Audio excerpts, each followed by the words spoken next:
Welcome. You're listening to The Aligned Self, Conversations in Creating a Conscious and Abundant Life. This is Daniel Denovi. I'll be your guide and host. Let's see just where we can take this.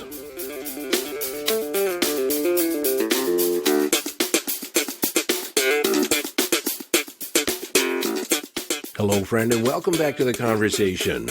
As I release this episode, it is the end of December 2023. I don't know about you, but the last couple months, my life has upticked, has increased in activity, and I've begun to reassess how I process my podcast episodes, how I'm going to have to do them in the future, and I have to admit, I have been reluctant to batch episodes ahead. So typically, I'll record the episode and I'll release it the same day or the day after or maybe a couple days later. But I can't do that anymore. So I'm going to have to start recording episodes ahead and then schedule them to be released over time. But what does that mean to you? Practically nothing, because you probably won't notice any difference whatsoever. But it's going to make a big change for me. I'll go into more of that in the next episode, where it's going to be about completing on old business, completing on what happened and what didn't happen in 2023, and asking the questions, what do we want to create moving forward? But that hasn't happened yet, so let's talk about what we're doing today. This episode is actually a tutorial, meaning that I'm going to teach you a process, teach you something that I've talked about over the last, 4 or 5 episodes. It began with episode 345 and is culminating with this episode. So if you haven't yet listened to episode 345, where I introduced the concepts of pain and pleasure and how they motivate us, how they move us through life, and what happens when we reach threshold, I will do a little review about those ideas in presenting this episode, because you're actually going to learn a technique to change your behavior, change your habits to move forward. It has implications around behavior. It has implications around manifesting, law of attraction. And if this was the only technique you ever learned about neurolinguistic programming or an NLP process, you would do well to changing behavior and creating the life that you want. With that said, if you don't have a background in neurolinguistic programming and you don't yet know what it is, NLP, as we refer to it in the short form, NLP is a model of how we model reality.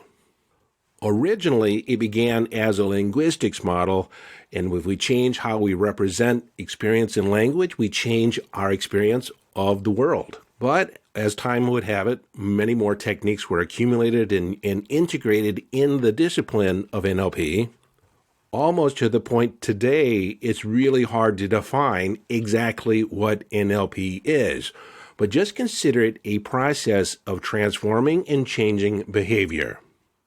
A central idea in NLP is the idea of modeling. That's the idea that if another person can create an experience, process a thought, execute a strategy, we can model what they do in their head, and we can replicate that behavior, we can replicate that result. Now, I do also want to touch upon the idea that a lot of people's perspective or perception of NLP is that of a persuasion tool, or in some words, manipulation. That perception is actually a small part of what NLP actually is. Now, I just want to touch upon manipulation for a moment. Everyone manipulates everybody else. If I go on a date with somebody for the first time, I want to manipulate their attention in order to make a good impression. You, as a creator in the world, you want to manipulate your environment in order to get a result. Now, understand that everyone is always manipulating everybody else. You manipulate your boss, you manipulate your customers, you manipulate your spouse, your loved ones. You are always in the act of influencing or being influenced by. And so manipulation is not bad in and of itself. There is a certain amount of authorship in it, of programming, and that's where NLP, Neurolinguistic Programming, comes in. It gives you the power to program your communication in order to get a particular result. But where manipulation, I guess, gets the bad rap is when you manipulate other people for your own benefit, regardless of how it impacts them. To me, that's bad, and it is not what I teach. In fact, I'll tell you right now, if you are a person that manipulates others for your own benefit, regardless of how it impacts them, you are going to burn in hell. I'm totally serious. You are going to suffer a result that is going to be devastating to your life, because what goes around comes around. If that's the energy you're putting out, I'm going to tell you right now, it is going to backfire in your face. And so your perspective, if you're going to continue with me, should be in the realm of how can I create a win-win. Zig Ziglar said it best. You'll get everything that you want in life if you help enough other people get what they want. Now, if you haven't yet listened to episode 345, I suggest you go back and start there and kind of listen to all these together. Or you can listen to this episode, then go back to get a fuller understanding of all the principles that we talk about. With that said, the essence of NLP is actually a result of observing other people, how they run their brain and how they've gotten results.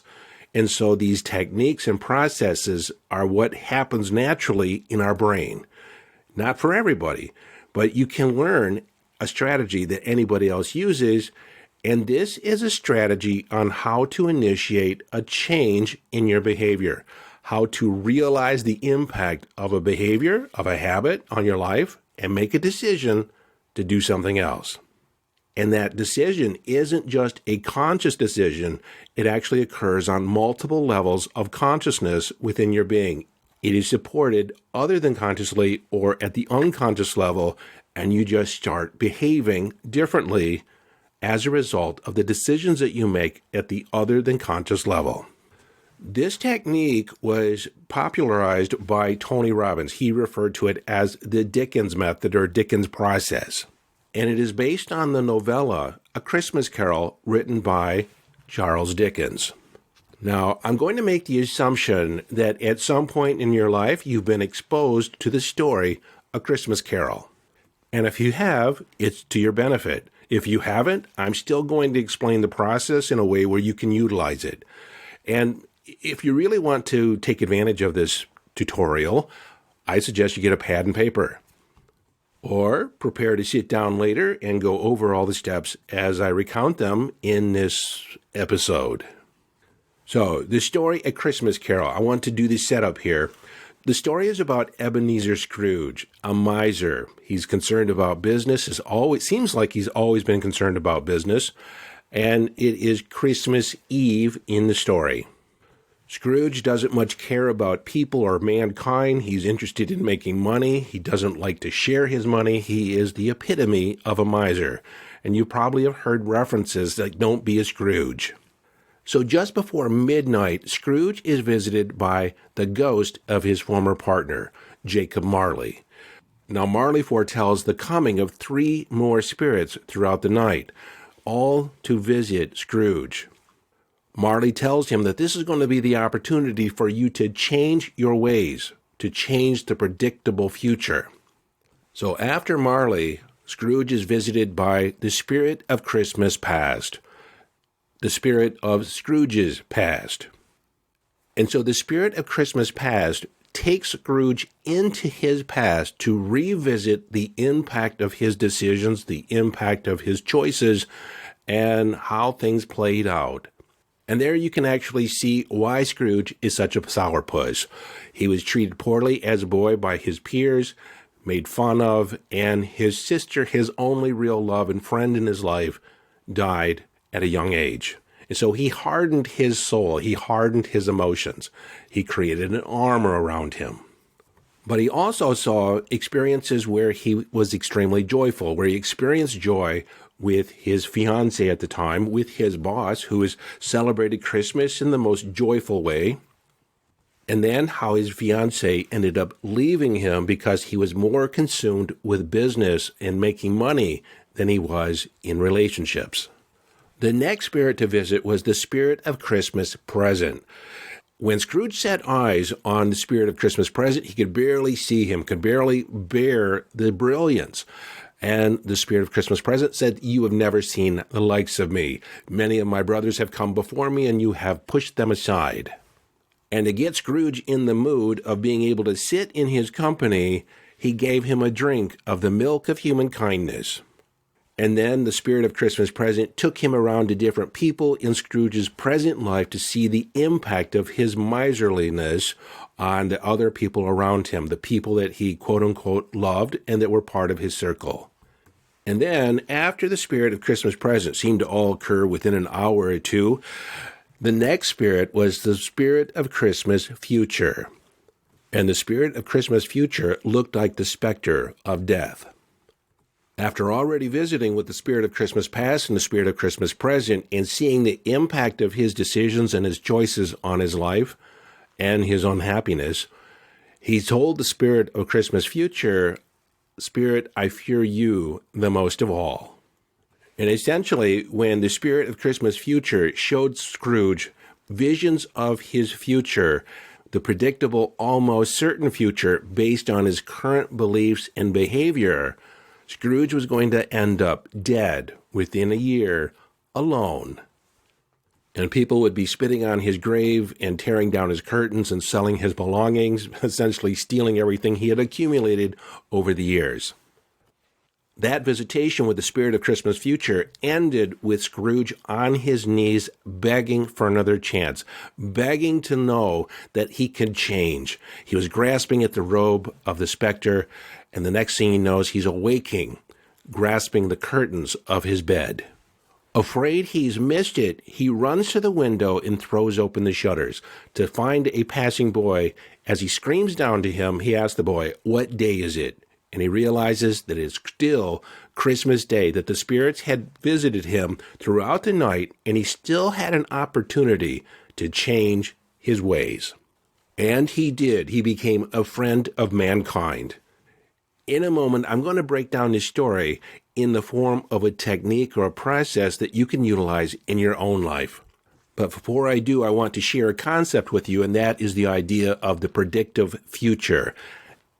As a human being, very few of us take action without making some kind of prediction on whether or not we're going to be successful, to get an idea of how will this turn out. We don't like the unknown. We like to travel in the realm of the known.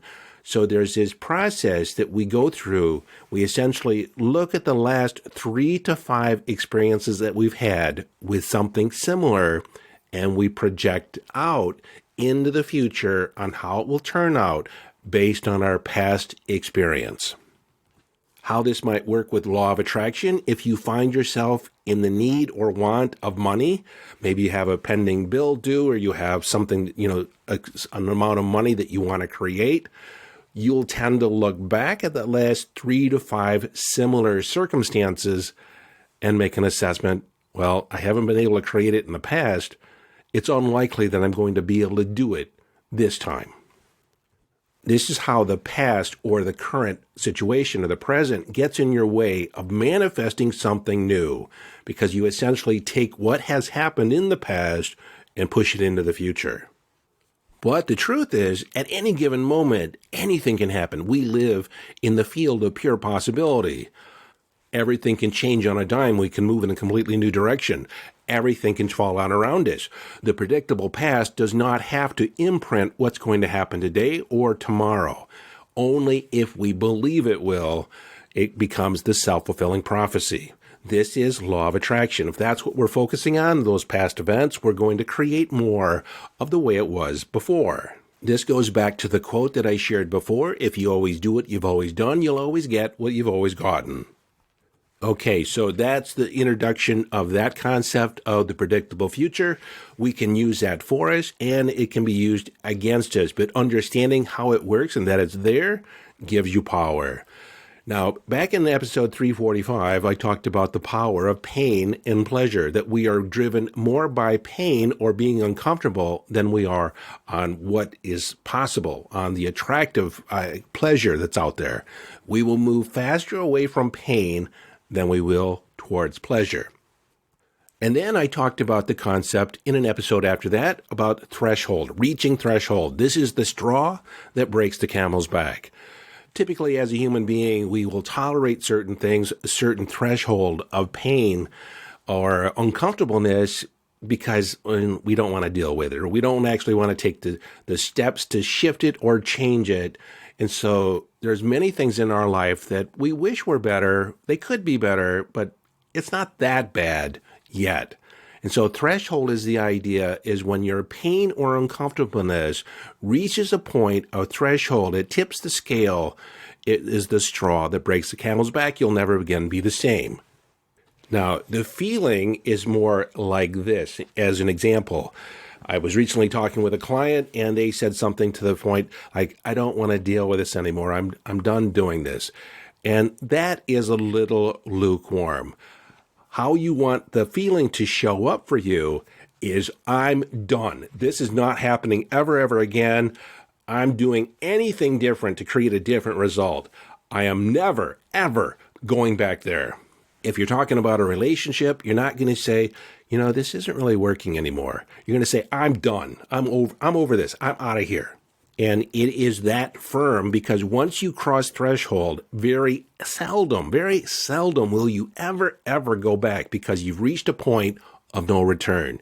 You've heard this in our language over and over again. So this idea of threshold is really important. And again, there's this number of 3 to 5 experiences where we really stack on the discomfort, really stack on the disappointment to where it's almost unbearable. That we stack the pain to where we shift or really get the impact, really understand and feel the impact. Okay, now let's go back to the Dickens method, the Dickens process, and break it down as a technique of change. Take any habit that you want to alter, anyone that you want to change. And you can change biggies, really big ones like cigarette addiction, alcohol addiction, drug addiction, eating addictions. Or it can be the habit of hitting the snooze button one too many times, or maybe not necessarily picking up after yourself and your house is a mess. More than likely, you have an idea in your head of a habit, a behavior you would like to shift that you may want to change that you could apply this technique to. And I say that knowing that the application has broad possibilities. Okay, so let's break down this story. Let's break down the process in a way that you can utilize it. If you think about Scrooge, if you think about the story the way it occurred, Scrooge was visited by the ghost of Christmas past, present, and future. Each spirit took him on a journey to witness and experience the impact, the pain of having a particular behavior or a belief. And each spirit showed him 3 to 5 situations where there was an impact, where he was present to the pain, and also the flip side, the possibility of what was there if this were gone. So if you're reviewing this with a pad of paper, write down at the top the habit or belief that you want to shift or change, and then write the impact on the past. How did this impact you? How has it cost you time, money, satisfaction, happiness? Write down the list. Get as detailed as possible on the real cost to your life. What has been the impact on your relationships? What has been the impact monetarily? What has been the impact on happiness? And this cannot be a cerebral exercise. You have to be connected to it emotionally. You want to be uncomfortable. And sometimes this is why we don't typically change, is because we don't want to face those uncomfortable, mucky muck feelings. We don't want to be with the pain. We don't want to be with the shame. We don't want to be with the guilt.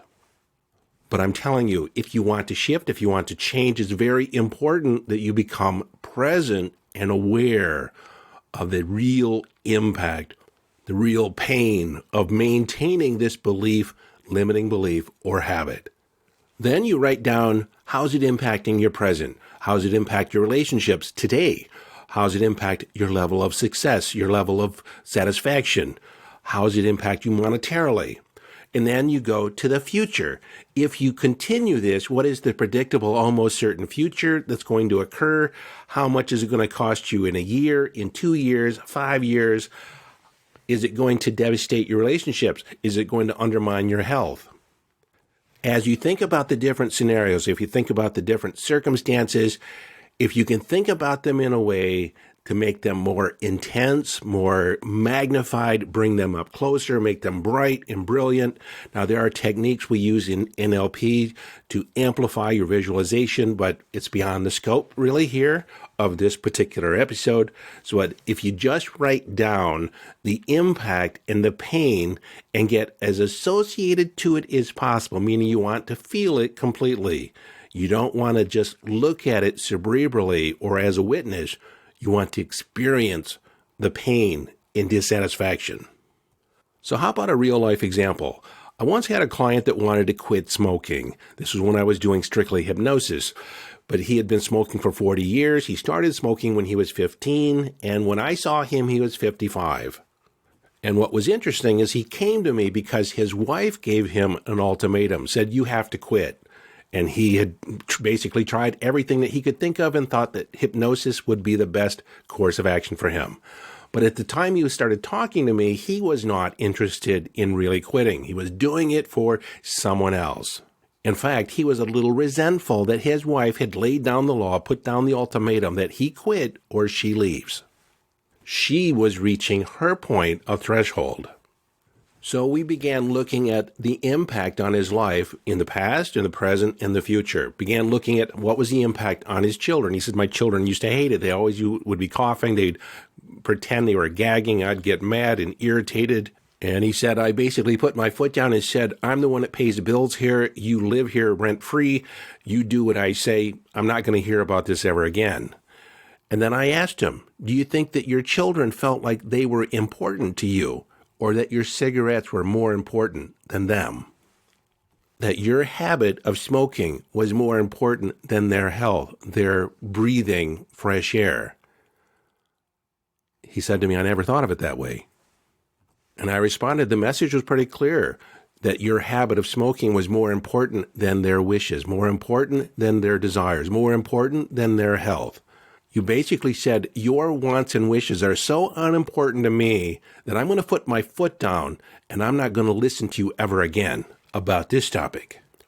And then as he thought about it, he remembered that it was about this time that his oldest boy stopped spending as much time with him, found other things to do, was always in his room or going out with his friends. He remembered losing his little buddy. And he said, damn, I think I did that. I think I drove him away.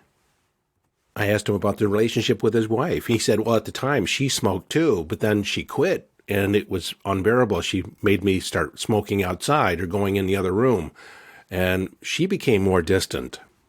I asked him if he ever dropped a cigarette. Did he ever scorch a hole in his clothes or a couch or some other furnishing or the carpet? He said, oh, I almost started a fire one time. I fell asleep in my chair smoking, and I dropped it on the floor, and it burned a hole in the carpet. I asked, how much money has it cost you over the years? You started smoking when you were 15. He says, it wasn't very much. We didn't pay very much for cigarettes then. They were cheap. I think that's one of the reasons why I started. It was a cheap vice, inexpensive. It does cost a lot more today. I said, well, let's add it up. So we added up the cost of cigarettes on average by pack, what his smoking habit was, and it came to tens of thousands of dollars. He said to himself, damn, I could have bought my boat. I could have put my kid in college. It would have made so many things easier if I would have put that in a savings account. Then I asked him, how much is it costing you today? We calculated it was right around between $4,000 and $5,000 a year. And then we projected out in the future. How much are you going to spend if you don't quit smoking over the next 5 years? Suddenly, he was aware of how expensive this habit was. It was costing him monetarily. It was costing him health-wise. He couldn't walk up the stairs the same way. He was panting and didn't have the same stamina. Sex life was almost non-existent. And then I said, if you do not quit smoking, your wife says she's going to leave. Are you going to be pleased with that? He said, no, I don't want her to go. But she doesn't like it. It's a barrier to intimacy. It's a barrier between you and her. And so if you don't decide to quit smoking for yourself, you're basically saying that the cigarettes are more important than your kids, more important than your wife, more important than the rest of your life. And then I picked up the pack of cigarettes and held it in front of him. Is this little pack of cigarettes more powerful than your mind, more powerful than your spirit? That's essentially what you're saying. I handed him the pack of cigarettes. I said, if you're now ready, if you get the impact on your life, how much it's cost your relationships with your kids, your wife, and how much it's cost you in money. If you're now done with these cigarettes and ready to put them behind you, then throw them away. Throw them in that wastebasket. Not only did he throw them away, he crumpled them up in his hand and just twisted them into a ball and then vehemently tossed them in the wastebasket and said, I'm done. I said to him, I don't think we need to do it, but just for good measure, why don't we sit down and enjoy a nice little trance? And through conversation, I reinforced the whole process, the impact on his life, and his decision to put them behind him and move towards health and wellness. So again, in summary, this process is to stack the pain, stack the impact in a way where you cross threshold. Stack it in the past, stack it in the present. Look at it in the different phases of your life. How's it cost you in the past? How's it costing you in the present? What's it going to cost you in the future? The more pain that you can associate to that behavior, that habit, the more disgusted that you can get with continuing that behavior, the better the results. This isn't as easy as it sounds because we tend to rationalize our behavior to make it not so bad, or to even twist it around and see how it's worked for us in the past. But if it's something you really want to change, you really need to get down into the dirt. You really need to get into the nitty-gritty of it and become disgusted with continuing that behavior. And that it's unbearable, and you're almost embarrassed, and you feel so guilty and shamed for continuing this for so long. That's going to empower you. Now, this is an important distinction in this whole process, is that you are doing the best you could with what you knew. I want you to feel guilty or disgust about your behavior, but your character I want you to have intact. You have a good heart. You want the best for you. You want to be the best. But that behavior is not in alignment with being the best that you could be, not having the future that you want. And so be disgusted with the behavior, but know that the past is not predictive of the future, that anything can happen. In this moment, you can be born anew. By creating a new belief, moving off in a new direction, you create a whole new circumstance. And if you need to apologize to someone about your behavior in the past, then put that apology in place. But the point that a lot of people miss is when they look at the impact of behavior, they make themselves feel bad, like they're worthless, like there's something wrong with them, they're broken. Why can't they quit? Well, you just haven't reached a point where you've been willing or being committed to leaving it behind. And we always do the best we can with what we know in the moment. The access to the resources we have, our thinking in that moment, the emotional state in that moment. Hindsight's 20/20. Sometimes we can look back and say, I shouldn't have done that, or I could have done something different. No, you couldn't have. If you were to put yourself back in time, knowing what you knew then, feeling what you knew then, with the perspective you've had then, you didn't have the luxury of hindsight. But what you knew at the time, you were doing the best you could, and you would do it all over again in the same way in that moment. Now, another critical distinction to have in this moment is the awareness that if you remove something from your behavior, if you remove a belief, have an alternative or a better belief to put in its place. Now, with my client with the smoking, for instance, there were predictable times during the day where he would automatically smoke. And so we put alternative behaviors in there. We would have a meditation moment or 5-minute meditation. He would do some deep breathing exercises. He would go for a walk when he got home from work, actually go for a walk with his wife. And then in the evening, he typically light up a cigarette when he was watching TV or watching the sports. He actually made it a practice of brewing himself a cup of tea. In fact, he made a list of over 20 different behaviors that he was going to implement in his life that were oriented around health and wellness. So to state again, or in a different way, when you don't want to do something, think of what you do want to do and implement that in your life in place of this other behavior. Remember, the mind cannot not think of something. So when you focus on what you don't want to happen, that is where your energy flows.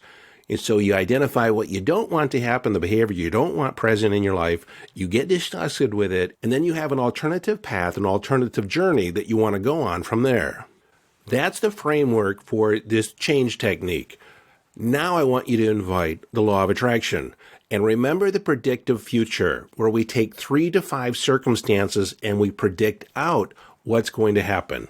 So as you create new behaviors, think of implementing this behavior, this new behavior, 3 to 5 times as you project out into the future. And you can even recall 3 to 5 times when you've done these in the past. You just want to do it more often. Again, we want to stack as many as possible to where we make it a habit in our mind. 3 to 5 intense experiences. When I say intense, I mean associated. You want to feel the feeling of the wish fulfilled, actually feel what it's going to feel like performing this new behavior and get associated with the benefit in your life as opposed to the impact on your life. Now, we're visualizing those scenarios as if they're happening right now. You're feeling the feelings, doing the actions, being the person that can fulfill on these new behaviors. Since I mentioned law of attraction, let's do a little thing with money. If you have a belief about money that's not working for you and you know it's a limiting belief, identify how it's impacted you in the past to have that belief. What's it cost you in time, satisfaction, energy? And more than likely, it's cost you in money. How much money could you have made if you've not had that belief in place? And then how's it impacting your present? How is it going to impact your future if you carry it forward? Can you get to a point where you're mad as hell and you're not going to take it anymore? You're not going to have that belief. You're going to find another belief. You're going to start investigating who else in the world doesn't have this belief. What are their actions? What are their beliefs? What do they value about money? And start putting that behavior in place. Start practicing that belief as if you have it not. Remember Shakespeare, one of my favorite quotes, to assume a virtue, act as if you have it not. So if you know you have a limiting belief around money, write it down. Write out what is the impact, what has it cost you, what has been the impact on your life and your emotional well-being. And then start researching, look on YouTube, look to some examples. Who else is living the life you want to live? And identify what do they believe about money. You can find this all over the internet. Sometimes you can even look at your own limiting belief and say, what's the opposite of this belief? What's the flip side of this position? And then adopt that as your new way of being. Now, this is something different. We can not only use this Dickens process to blow out a habit or blow out a limiting belief, we can also use it to install a new belief. So you can go in your mind's eye, go back in time. If I had this belief when I was younger, what would my life be like? How would it be different? Actually play it out in your mind. Daydream. What would it be like in your past, in your youth, to live this new empowering belief, whether it's confidence or just a knowing in the world? How could it possibly benefit your life in a different way? Think of all the possibilities and play them out and enjoy the process and the impact on your life. Now, understand that your mind, your subconscious mind, does not know the difference between something you vividly imagine and real life, the real past. In fact, most of the past you remember, you've recalled and embellished in a way that isn't really attached to quote-unquote reality. Didn't really happen quite that way. You've twisted it. You have added a perspective on it. You have your beliefs that you've associated to it that have reinforced this fallacy about your past. And so you can go back and insert a new belief in your behavior in the past and just create 3 to 5 new experiences in your past with this new belief.